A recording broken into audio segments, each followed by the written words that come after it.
नमस्कार दोस्तों, मैं सुमित आपका स्वागत करता हूं अपने चैनल प्रॉपर्टी ज्ञानम में। और प्रॉपर्टी ज्ञानम के माध्यम से मैं आपके लिए एक सीरीज लेकर के आ रहा हूं।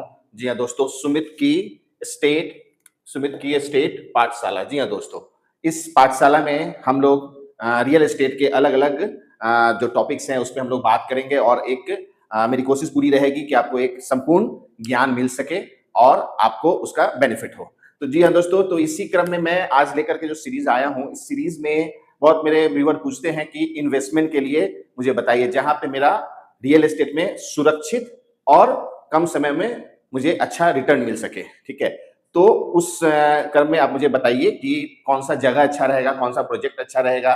तो इसी सिलसिले में चलिए हम आगे बढ़ते हैं।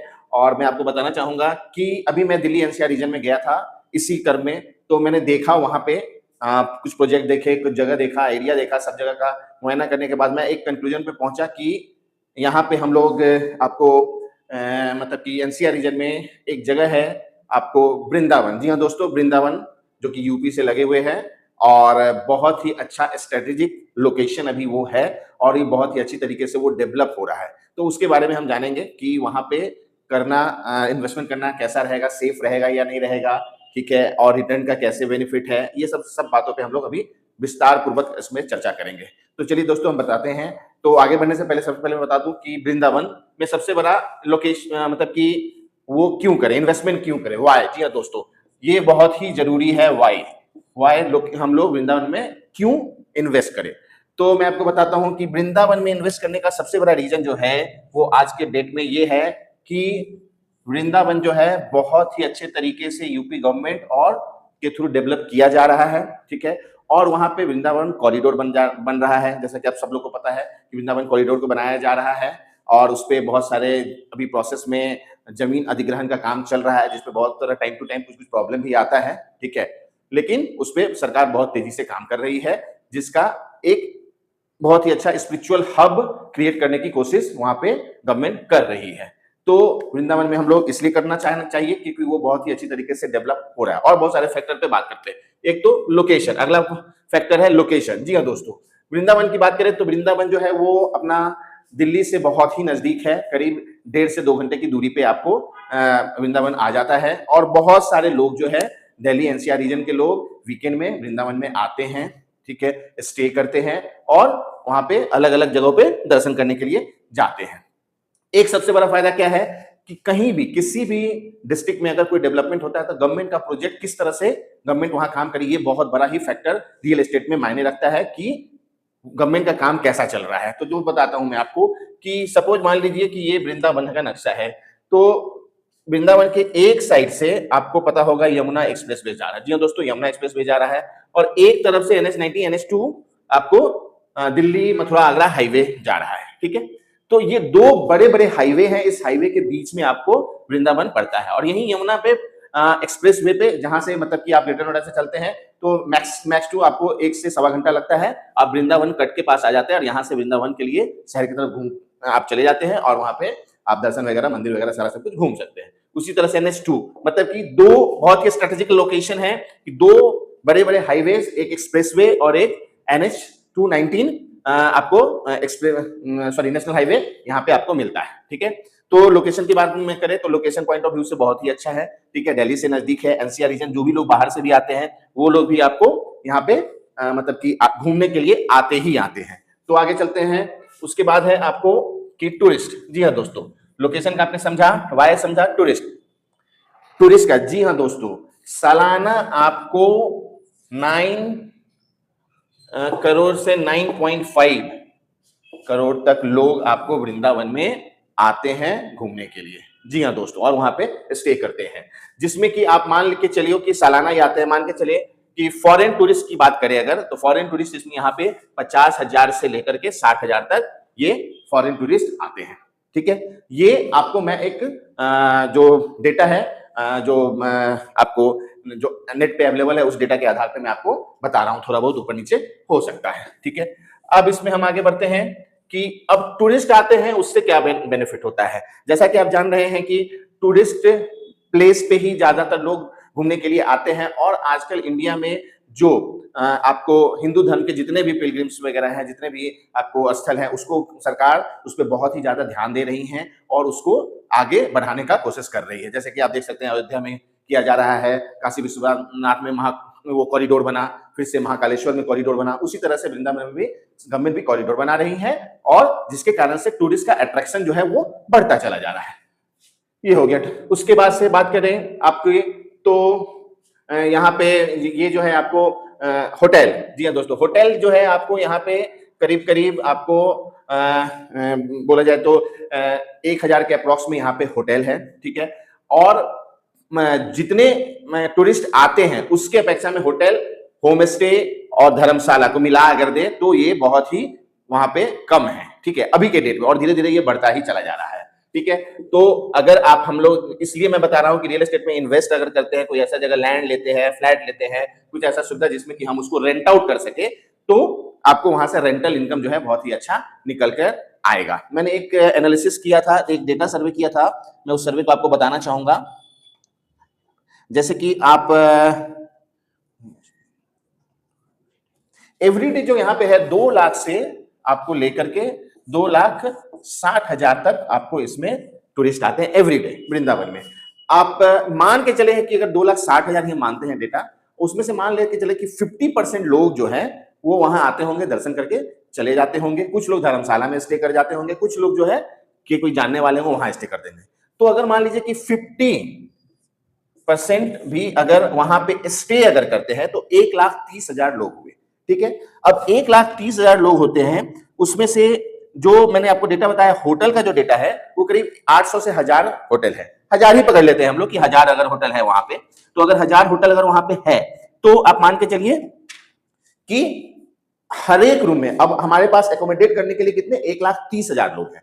अब 1,30,000 को लोगों को रहने के लिए हमें वहां पे जगह चाहिए। अगर एक कमरे में 2 आदमी भी करते हैं तो 60,000 लोग हुए, ठीक है, सॉरी 65,000 लोग हुए, ठीक है, 65,000 कमरे चाहिए, ठीक है। और हमारे पास होटल कितने हैं 1,000, तो आप इसे एनालिसिस कर सकते हैं कि 1,000 हमारे पास में होटल है वहां पे टोटल, ठीक है। तो पर होटल में कम से कम 65 कमरा होना चाहिए, और आप लोग वेल नोन हैं, जानते होंगे कि 65 कमरों का होटल कितना ही होता है एक जगह में, बहुत ही कम ही, लिमिटेड 5 स्टार 4 स्टार होटल होते हैं उसमें 60-65 कमरे होते हैं, ठीक है। बहुत लिमिटेड होटल ऐसे होते हैं, बाद बाकी छोटे छोटे होते हैं जिसमें 10 कमरे 20 कमरे 50 कमरे तक होता है, ठीक है। तो मतलब 50 तो मैंने बहुत ज्यादा बोल दिया, मतलब 25-30 कमरे तक मैक्सिमम होता है, ठीक है। बड़े बड़े होटल जो होते हैं जिसमें कि 60-70 कमरे हो सके वैसे मतलब कि 20 या 30% ही होते हैं। तो आप समझ सकते हैं कि ऐसा अगर है तो आप समझते कितने लोगों को एकोमोडेशन की जरूरत पड़ेगी, ये अभी के डेटा के हिसाब से है, ठीक है। धीरे धीरे ये बढ़ते चला जा रहा है, ठीक है। तो वैसे केस में यहाँ पे अगर आप लोग अपना प्लॉट्स वगैरह लेकर के उसमें अपना घर बनाते हैं और उसको होम स्टे की तरह यूज करते हैं या रेंटल की तरह भी यूज करते हैं तो आपको अच्छा रिटर्न वहां पे मिलेगा। अब आगे बढ़ते हैं और आगे बढ़ते हैं, इसमें गवर्नमेंट का प्रोजेक्ट के बारे में मैंने आपको बता दिया, टूरिस्ट का बता दिया, होटल का बता दिया, कॉरिडोर जो बन रहा है उसके बारे में मैंने आपको बता दिया। और जब अब यहाँ जब आते हैं वृंदावन के लोग आते हैं तो सिर्फ वृंदावन नहीं, मथुरा वृंदावन दोनों जगह जाते हैं। मथुरा में कृष्ण जन्मभूमि जाते हैं, आपको बरसाने जाते हैं, गोवर्धन जाते हैं, गोकुल जाते हैं, राधा कुंड जाते हैं, बांके बिहारी मंदिर घूमते हैं, ठीक है। फिर से आपको से प्रेम मंदिर बहुत ही फेमस जगह है, वहां पे जाते हैं, ठीक है। इस्कॉन का टेम्पल है, ये सब सारे जगह घूमने के लिए जाते हैं और ये सब एक दिन में कवर नहीं होता है। कुछ ऐसी चीजें हैं जो कि वृंदावन में मौजूद है जो कि एक दिन में कवर अप हो जाता है, लेकिन जब लोग जाते हैं बाहर से ऐसे टूरिस्ट तो सोचते हैं यहाँ आए हैं तो भैया बरसाने भी घूम लेते हैं, थोड़ा गोकुल भी घूम लेते हैं, गोवर्धन भी घूम लेते हैं। ये सब 30-40 किलोमीटर के रेडियस में है, ठीक है। तो कम से कम 1 से 2 दिन का स्टे वो लोग लेते हैं यहाँ पे, ठीक है। एक सबसे बड़ा जो फैक्टर यहाँ पे निकल के आ रहा है आपको, वो बैंगलोर इस्कॉन, जी हाँ दोस्तों, बैंगलोर इस्कॉन की तरफ से यहाँ पे चंद्रोदय मंदिर बनाया जा रहा है। चंद्रोदय मंदिर बनाया जा रहा है, जिस चंद्रोदय मंदिर के बारे में बोला जा रहा है क्या वो बन रहा है और 2028 में उसका फेज 1 कंप्लीट हो जाएगा, 2026 से अभी से 2 साल बाद, जो कि वर्ल्ड का सबसे बड़ा मंदिर बन रहा है। जी हाँ दोस्तों, आपने सही सुना, विश्व का सबसे बड़ा मंदिर, और करीब करीब 130 या 40 एकड़ में बन रहा है पूरा, जिसमें कि जिसका हाइट जो है जो बुर्ज खलीफा है उसके अप्रोक्सीमेटली वो होगा, और ये इस्कॉन बैंगलोर की तरफ से बनाया जा रहा है। अब ऐसा अट्रैक्शन जब बढ़ता है तो पूरे इंडिया, जी हाँ दोस्तों, पूरे इंडिया से लोगों के मन में ये क्यूरियोसिटी जगती है कितनी बड़ी मंदिर को जाकर के हम लोग देखें, वहां पे जाएं, देखें, समझे। जैसा कि आपने हाल के दिनों में देखा है, जब से राम मंदिर ने बना है, अयोध्या का क्या हाल हो गया है दोस्तों। पहले जो 10,000 लोग जाते थे, आज के जो में सीधा 10 लाख लोग जाते हैं। मंदिर बनने के बाद में। तो ये उस टाइप का एक मंदिर है, बहुत बड़ा मंदिर, जिससे कि यहाँ पे बहुत ही अच्छा लोगों का टूरिस्ट ये आएगा। अब आगे बढ़ते हैं हम लोग कि इन्वेस्टमेंट कैसे और कहां कैसे करें। ठीक है, अब इन्वेस्टमेंट के लिए आता है कि आप वहां पे फ्लैट ले सकते हैं या आप वहां पे प्लॉट ले सकते हैं। ठीक है, दो ऑप्शन है वो हमारे पास में, वहां पे हम लोग ले सकते हैं, या कमर्शियल स्पेस ले सकते हैं। ठीक है, इस तरह से हम लोग ये दो तीन जगह हम लोग इन्वेस्ट कर सकते हैं। और एक सबसे बड़ी बात, दो मैंने गौर किया, जो इस बार मैं विजिट के लिए गया था, आपको पता होगा किसी ऐसे जगह पे जो बड़े बड़े प्लेयर हैं, जी हाँ दोस्तों, रियल एस्टेट के बड़े प्लेयर जैसे बोल सकते हैं गोदरेज ग्रुप हो गया, हीरो ग्रुप हो गया, ओमेक्स हो गया, लोढ़ा ग्रुप हो गया। ठीक है, ये सब बड़ी बड़ी ग्रुप जो है वहां पे आपको आ रही हैं, आ नहीं रही, ऑलरेडी आ चुकी है। सबका प्रोजेक्ट वहां ऑनगोइंग चल रहा है, किसी का अप्रूवल के लिए गया है, किसी का प्लॉटिंग का प्रोजेक्ट है, किसी का फ्लैट का प्रोजेक्ट है, इस तरह से करके बड़े बड़े। और जब बड़े प्लेयर आते हैं, इट मींस कि वहां पे कुछ बड़ा होने वाला है, तभी बड़े प्लेयर एंटर करते हैं। जब उनको दिखता है कि हाँ, यहां से करोड़ों लाखों का मुनाफा हम कमा सकते हैं, तभी वो लोग घुसते हैं। ठीक है, और उसी घुसने के क्रम में जब वो घुसते हैं तो एक आपके मन में भी सिक्योरिटी आएगा कि चलो भाई, बड़े डेवलपर बिल्डर प्लस गवर्नमेंट, जी हाँ दोस्तों, गवर्नमेंट का भी बहुत सारा प्रोजेक्ट जो है वो गवर्नमेंट पब्लिक प्राइवेट मॉडल पे वहां पे डेवलप किया जा रहा है। ठीक है, तो वहां पे इस मामले में देखें तो बहुत ही अच्छा डेवलपमेंट ये हो रहा है। ठीक है, तो मैं सबसे पहले प्रीफर करता हूं, जैसा कि प्लॉट में इन्वेस्टमेंट, अगर आपको प्लॉट मिल रहा है तो आप प्लॉट में इन्वेस्टमेंट करना ज्यादा अच्छा रहता है। और अभी मैंने एक चीज बहुत वहां पे गौर किया कि आपको वहां पे जो रियल एस्टेट आजकल में ट्रेडिंग की तरह चल रहा है। जी हाँ दोस्तों, ट्रेडिंग की तरह कैसे कि कोई प्रोजेक्ट स्टार्ट हो रहा है, अप्रूव हो रहा है, उस समय लोग बुकिंग कर रहे हैं। ठीक है, मान लीजिए उन्होंने 2 प्लॉट बुक कर लिया। ठीक है, 6 महीना 1 साल हुआ। ठीक है, एक प्लॉट को निकाल दिया 4000 रुपए स्क्वायर फीट के हिसाब से, सपोज मान लीजिए उन्होंने बुक किया था। 6 महीना 1 साल के अंदर में वो आपको कम से कम नहीं कोई तो 6000 से 7000 रुपए स्क्वायर फीट में वो दाम अप्रिशिएट करता है। वो वहां से एक प्लॉट हो या एक फ्लैट को बेच करके वहां से एग्जिट मार जाते हैं, एक अपने लिए रख के छोड़ देते हैं, या नहीं तो एग्जिट मारे, जो प्रॉफिट हुआ उसको पकड़े, फिर उस पैसे को फिर दूसरी जगह लगाए। और इस तरह का वहां के जो लोकल लोग हैं जो एनसीआर रीजन में रह रहे हैं, ठीक है, वो ऐसा बहुत ही कर रहे हैं और आपको उनको अच्छा खासा रिटर्न भी मिल रहा है उसमें। ठीक है, तो इसी में बात करते हैं हम आगे अभी प्राइसिंग की। जी हाँ दोस्तों, जैसे मैंने आपको बताया बहुत बहुत बड़े बड़े प्लेयर सब आ गए हैं, तो वहां पे जैसे आपको एक हीरो ग्रुप है, हीरो होंडा कंपनी जो है, जैसे इधर बहुत लोग नहीं जानते होंगे, लेकिन वहां पे हीरो ग्रुप जो है एक रियल एस्टेट के फील्ड में बहुत अच्छी ग्रुप बन गई है। और एनसीआर रीजन में गुड़गांव नोएडा में बहुत सारे प्रोजेक्ट है और उन्होंने यहाँ पे भी लेके आए। करीब करीब यहाँ पे उन लोग का प्रोजेक्ट जो है वो 90,000 पर स्क्वायर यार्ड के हिसाब से वो लोग वहां पे प्लॉट दे रहे हैं। मतलब कि गज, वहां पे गज चलता है, स्क्वायर यार्ड गज बोल सकते हैं। एक गज में 9 स्क्वायर फीट होते हैं, 9.3 स्क्वायर फीट होते हैं। ठीक है, तो वहां पे वो लोग 100 गज प्लस 120 गज और 240 गज का प्लॉट लेकर के आ रहे हैं, जिसका प्राइसिंग जो है नियर अबाउट 1 करोड़ से स्टार्ट हो जाता है। ठीक है, उसी क्रम में जो है आपको, उसी क्रम में आपको एक ये है आपको लोढ़ा, जी हाँ, अभिनंदन लोढ़ा, जी हाँ, अभिनंदन लोढ़ा बोल सकते हैं, ए लोढ़ा, इनका प्रोजेक्ट है वो बाईपास रोड पे, राधाकुंड बाईपास रोड पे है। और इनका भी प्राइसिंग जो है नियर अबाउट 1.2 करोड़ से स्टार्ट होता है इनका भी प्लॉट वहां पे। ठीक है, और ये हो गया। उसके अलावा और 2-3 है जिनका भी इसी रेंज में स्टार्ट होता है। उस पर से एक है हनुमंत विहार। जी हाँ दोस्तों, हनुमंत विहार, ये प्रोजेक्ट जो है ये पब्लिक प्राइवेट मॉडल पे डेवलप हो रहा है, जिसमें कि एमवीडीए, जी हाँ दोस्तों, मथुरा वृंदावन डेवलपमेंट अथॉरिटी जो है इसको डेवलप कर रही है। टोटल 65 एकड़ का इनका भी ये प्रोजेक्ट है। और ये सारे प्रोजेक्ट जो है 60-70 एकड़ के अप्रॉक्स में है, तो इनका 65 एकड़ का प्रोजेक्ट है और इसको डेवलप कर रहे हैं। ठीक है, इसका जो स्टेज है हनुमंत विहार का, ये मोरलॉस ये अगले नेक्स्ट ईयर से आप लोग उसमें घर बना करके रह सकते हैं। अपना उन्होंने प्लॉट अलॉट कर दिया है, आप उसमें घर बनाना शुरू कर सकते हैं जनवरी फरवरी से। इनका रोड का काम हो चुका है, पाइपलाइन का काम हो चुका है, ड्रेनेज का काम हो चुका है, स्ट्रीट लाइट का काम हो रहा है। उसी तरह से हीरो ग्रुप अभिनंदन लोढ़ा का, इन लोग का जमीन एक्वायरमेंट का काम हो गया है, कुछ अप्रूवल के लिए गया है, कुछ का अप्रूवल आ गया है और इसमें काम जो है तेजी से बढ़ रहा है। लेकिन अभी 2 से 3 साल इसमें लगेंगे इसको फुल्ली डेवलप होकर के घर बना करके इन लोग को वहां पे देने के लिए। अगर आप विला लेते हो तो विला बना करके वो देंगे, अगर लैंड लेते हो तो लैंड आपको बना, तो उसमें कम से कम अभी 3 से 4 साल टाइम लगेगा उसको बन करके देने में। ठीक है, इसी तरह से कुछ और प्रोजेक्ट है जो कि रेडी टू मूव है, जहां पे आप तुरंत में प्लॉट लेकर के ये रह सकते हैं। ठीक है, अब हनुमान विहार की प्राइस की बात करें तो इनका जो प्राइसिंग स्टार्ट हो जाता है नियर अबाउट 70 लाख से। ठीक है, 70 लाख से ये आपको स्टार्ट हो जाता है। 100 गज का प्लॉट जो है 70 लाख के अप्रॉक्स से स्टार्ट हो जाता है। उसी तरह से आगे बढ़ते हैं तो बहुत सारे और भी कुछ बिल्डर है जिनका आपको कुछ ब्रिज वाटिका कुछ इस तरह से बहुत सारे प्रोजेक्ट अलग अलग प्रोजेक्ट है जो कि है। अब एक गौर करने वाली बात क्या है कि यहाँ पे हमको डिसीजन जो लेना है सबसे पहले किस चीज को देखकर लेना है कि आपका प्रोजेक्ट जो है वो रेरा अप्रूव्ड है या नहीं। जी हाँ दोस्तों, रेरा अप्रूवल जो प्रोजेक्ट हो उस प्रोजेक्ट को आप लीजिए। फिर से एमबीडीए का इसमें अप्रूवल है कि नहीं। जी हाँ दोस्तों, अथॉरिटी की इसमें आपको अप्रूवल है कि नहीं उसको, क्योंकि अब वहां पे भी अथॉरिटी के हिसाब से अथॉरिटी डेवलप करके दे रही है और अथॉरिटी ही जमीन दे रही है। आपको वहां पे बहुत सारे ऐसे प्रोजेक्ट मिल जाएंगे जो कि आपको केवल 12,000 रुपए, जी हाँ दोस्तों 12,000 रुपए स्क्वायर यार्ड से लेकर के 20,000 स्क्वायर यार्ड तक, 12 के से 20,000 स्क्वायर यार्ड तक होंगे। तो अगर मान लीजिए कि 100 गज का जमीन लेते हैं इसमें तो आपको 20 लाख रुपए तक में ही हो जाएगा। बट ये सारे प्रोजेक्ट, ज्यादातर जो भी प्रोजेक्ट मैंने देखा है, कुछ होंगे तो मैंने एक्सप्लोर उसको नहीं किया, लेकिन मैंने जितना भी 6, 7, 8, 10 प्रोजेक्ट देखे, ये सारे अथॉरिटी से अप्रूव प्रोजेक्ट नहीं होते हैं। ये 143 होता है लैंड का वहां पे क्राइटेरिया, उसके थ्रू मतलब किसानों की जमीन होती है, वो डेवलपर, छोटे छोटे डेवलपर एग्रीमेंट करा करके और उसके बाद प्लॉटिंग करके बेचते हैं।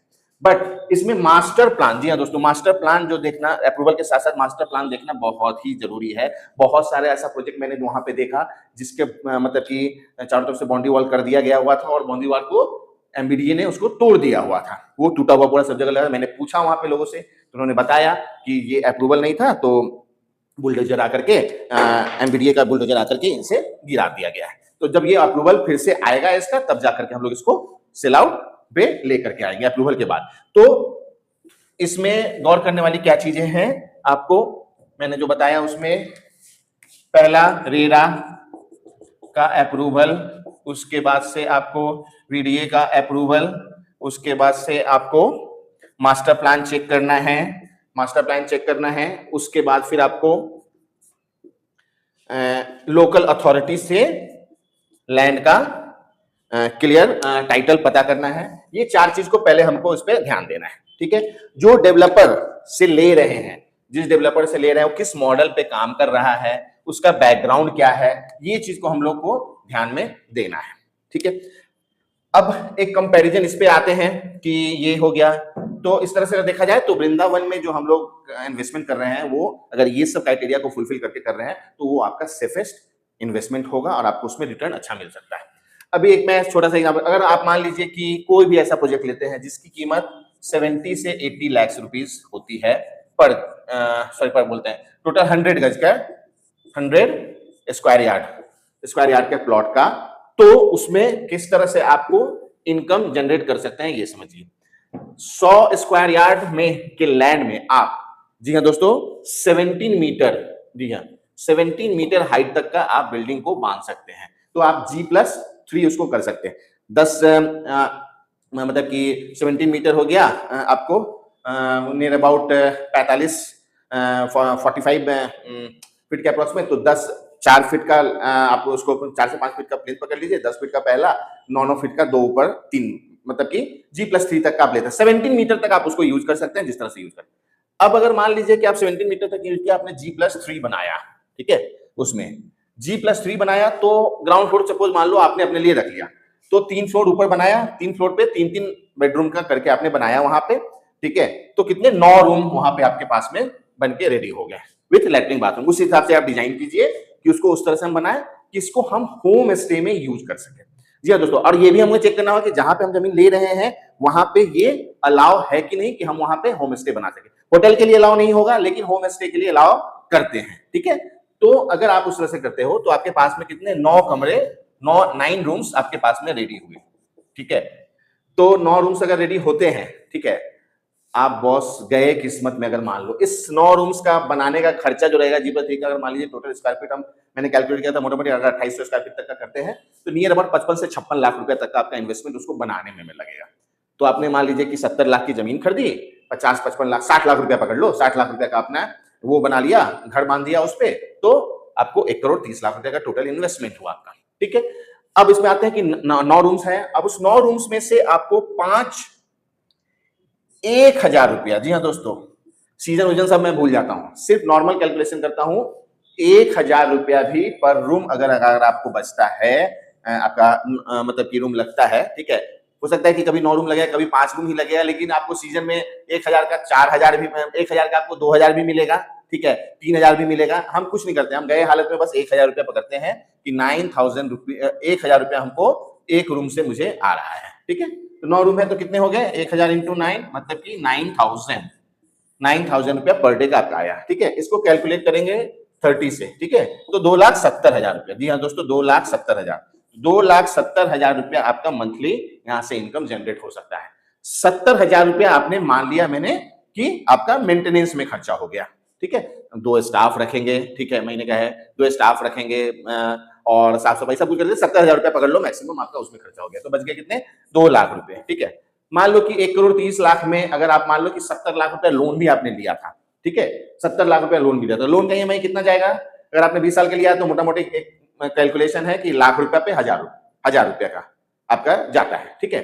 70 लाख आपने लोन ले लिया तो मान लो आप मोटा मोटी 70,000 रुपए का मंथली का ईएमआई चला गया, तो 2 लाख में से माइनस कर दो 70,000 रुपए, तो बच गया 1,30,000 रुपया, ठीक है।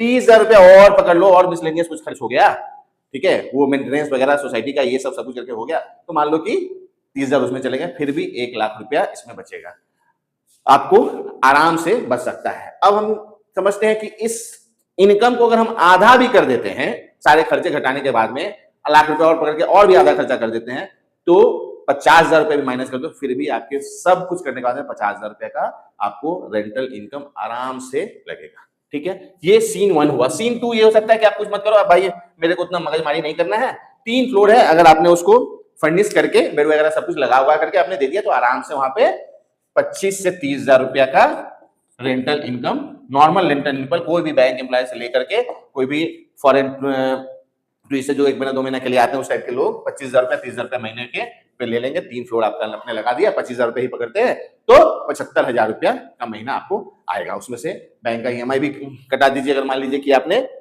लोन उतना, जब ऐसा करो तो लोन ज्यादा नहीं लेंगे, अगर आप मान लीजिए तो आप मान के चलिए कि 50,000 रुपये तक, 50 लाख तक आपका लोन का ईएमआई भी चला जाता है 50,000 तक में, तो भी आप 25,000 रुपये आपको आराम से वहां पे बचेंगे। ये हो गया सीन 2। सीन 3, दिया दोस्तों, सीन 3 वहां पे कुछ ऐसे प्रोजेक्ट है, ठीक है, मैं उसका डिटेल में आपको अपने डिस्क्रिप्शन में डाल दूंगा। कुछ ऐसे प्लॉट ये है जो कि फुल्ली अप्रूव्ड प्रोजेक्ट है, अगर आप उसमें अभी लेते हैं तो देखिए क्या है कि जैसे कुछ ऐसे प्रोजेक्ट है जिसका दाम जो है वो आपको 60,000 पर स्क्वायर यार्ड से लेकर के 80,000 पर स्क्वायर यार्ड तक है, ठीक है। आप बीच का पकड़ते हैं 70,000 रुपए स्क्वायर यार्ड वाला आपने कोई प्लॉट लिया, ठीक है, आपने उसको बुक कराया, बुक करा के अपना पेमेंट दिया, 5-6 महीने का पेमेंट प्लान रहता है, उसमें रजिस्ट्री हो जाती है, 70 लाख रुपए का है, ठीक है। अब बड़े बड़े जो प्लेयर हैं वहां पे जिनका प्लॉट अभी नहीं अगले 2 साल 3 साल बाद मिलेगा, वो क्या रेट से बेच रहे हैं, मिनिमम उनका जो है वो 90 से 1 lakh rupees per square yard है, ठीक है। तो जैसे ही सीन 3 में यहाँ पे क्या होगा कि जैसे ही उनका काम और आगे बढ़ेगा, उनका रेट एप्रिशिएट, ऑलरेडी अभी जहां पे आप ले रहे हैं वहां से तो 20-30,000 रुपया एप्रिशिएशन में आप ले ही रहे हो, ठीक है, और जैसे ही उनका रेट आगे बढ़ेगा इसका भी रेट आगे बढ़ता चला जाएगा। एक अनुमान के हिसाब से जो मैंने वहां पे सर्वे किया उसके हिसाब से मुझे पता चला कि चंद्रोदय मंदिर बनने के बाद में, ठीक है, जो आपको ये है टूरिस्ट प्लस एकोमोडेशन जो जरूरत है सीधा वो इंक्रीज होके 40 to 50 टाइम आगे बढ़ जाएगा।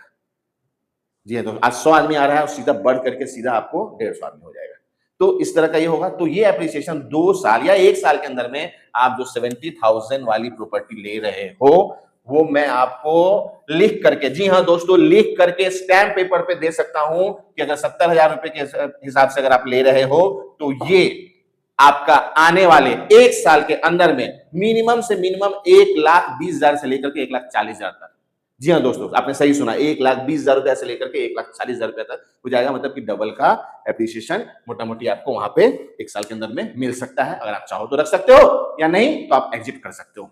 एक सीन और ये भी होता है कि कुछ छोटे छोटे प्लॉट होते हैं वहां पे 50 गज के, 70 गज के, 75 गज के, 2 प्लॉट आप ले लो, ठीक है, उस रेट के हिसाब से, और अगले 1 साल 1.5 साल के बाद एक प्लॉट को निकाल दो डबल की कीमत में, दूसरा प्लॉट आपका अपने आप ऑटोमेटिकली फ्री हो जाएगा। तो एक वो भी होता है, लेकिन वैसे प्लॉट बहुत कम मिलते हैं, ठीक है, जिसमें जिनके पास में 50 गज और 75 गज का प्लॉट हो, ठीक है। तो कुछ ऐसे डेवलपर जिनसे मेरी बात हुई थी तो उन्होंने बोला था कि बस ऐसे लिमिटेड ही कुछ प्लॉट हम लोग रखते हैं सर, बाद बाकी का सारे जो है मिनिमम 100 गज का प्लॉट होता है। तो आप वहां पे जाकर के पता कर सकते हैं, ये कर सकते हैं, कि हाँ भैया किनके पास में है इस तरह का, अगर आपका इन्वेस्टमेंट थोड़ा सा कम करना है तो, ठीक है। तो इस तरीके से आप इसमें ये कर सकते हैं। तो फुल इन्वेस्टमेंट पे हो गया। आप छोटा पॉकेट का इन्वेस्टमेंट साइज करना चाहते हैं तो आप कुछ बुकिंग अमाउंट दें उनको, 20 लाख से लेकर के 25 लाख के बीच का आप बुकिंग अमाउंट दें उनको, ठीक है। और नेक्स्ट पेमेंट जो है 6 महीना, 2 महीना, 3 महीने का जो भी टर्म है उनके लिए, उस 3 महीने में उनको बोल के ले कि सर मैं अभी लगाता हूँ, 3-4-6 महीने के अंदर में थोड़ा सा सेट होगा तो दे दूंगा। तो आप इस तरह से भी वहां पे एग्जिट कर सकते हो। और बहुत लोग ऐसा करते हैं, 20-25 लाख रुपए लगाते हैं, 3-4-6 महीना में 5,000 10,000 रुपया स्क्वायर यार्ड पे बढ़ा, उसको निकल गए। तो निकल गया 100 गज का है, 10,000 रुपया गज के हिसाब से बेनिफिट मिल गया अगर उनको, तो 10 लाख का बेनिफिट मिल गया उनको। मान लो 3 महीने के अंदर 20 लाख रुपया आपने लगाया, 10 लाख रुपए का बेनिफिट लेकर वहां से निकल गए, तो क्या बुरा है। तो इस तरह से कर सकते हैं। बट ये सारी चीजें डिपेंड करती हैं कि आप प्लॉट कहां पे ले रहे हैं, किस डेवलपर से ले रहे हैं, प्लस अप्रूव प्रोजेक्ट ले रहे हैं कि नहीं ले रहे हैं, ये सब चीज तो इस पे डिपेंड करता है। और दोस्तों वृंदावन के बारे में बता दूं मैं कि अभी के डेट में जो मैंने वहां पे रिसर्च किया, जो मैंने देखा, ठीक है, सोनीपत गया, पानीपत में भी गया मैं, वहां पे वृंदावन में आया, मथुरा में आया, ग्रेटर नोएडा, नोएडा सब जगह मैंने देखा।